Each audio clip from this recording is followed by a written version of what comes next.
What do we know so far about older adults and COVID-19 vaccine? How long does the effect of the vaccine last? And how successful have countries been in vaccinating their older adults? Hello and welcome to Science in 5. I'm Vismita Gupta-Smith. We are talking to Dr. Katherine O'Brien today. Welcome, Kate. Let's start with what we know so far about older adults and COVID-19 vaccine. So nice to be with you again today and to talk about vaccination in older adults. The reason we're talking about it is that older adults are one of the groups that are at highest risk of severe disease, hospitalization, and death if infected with the COVID-19 virus. And so we've really prioritized those groups of people for vaccination. And so that's one of the most important things that we all sort of align on, is why vaccination is so important in older adults. So there's no one age that is the overall cutoff age for what's an older adult. But in general, at WHO, we speak about people who are over 60 years of age. Now, the vaccines have been really, really effective at protecting older adults from the severe end of the disease spectrum of COVID-19. It's the reason, in large part, why in countries where most older adults are vaccinated, the serious consequences of COVID-19 infection have really plummeted.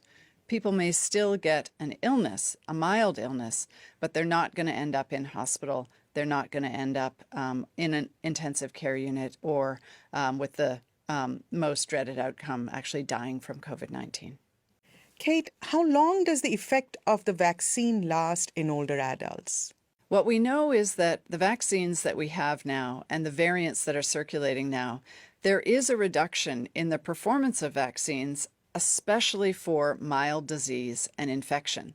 But they hold up very well over time against severe disease, hospitalization, and death. We want to give the vaccines their very best opportunity to give maximum protection to people who are vaccinated, and especially to those who are at highest risk of severe disease, which includes those over 60. So for that reason, the booster dose is a really important part of a complete schedule of vaccination. So people will get much better protection if they've received their booster dose.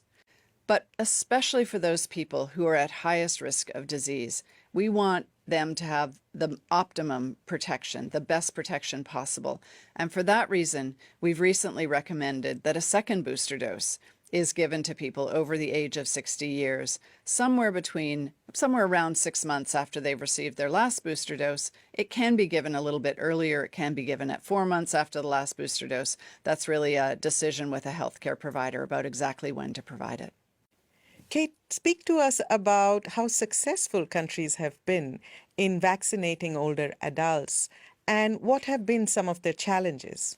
Well, globally, about 77% of older adults have been vaccinated, but that average doesn't apply across all countries. In low-income countries, only about 34% of older adults have been vaccinated, so there's quite some distance to go. Now, every country has struggled with how to get older adults vaccinated. And so we have a few things that are really been challenging. The first is just to know who the older adults are, the target population, as we call it. Many people who are older adults don't have a birth certificate and don't actually know what their age is, and certainly the programs don't know who they are. The second is really the acceptability of vaccines. Are the social norms, are the customs, are the religious beliefs supporting and aligned with an older adult getting vaccinated? The third thing is really around accessibility. Older adults often have mobility issues, so it's really important that countries are bringing vaccines to where the homes of older adults, doing house-to-house vaccination, or offering vaccinations in places where older adults are otherwise carrying out their daily activities. These may be religious centers, they may be community centers, they may be markets or meeting places. And then finally is the sort of approachability.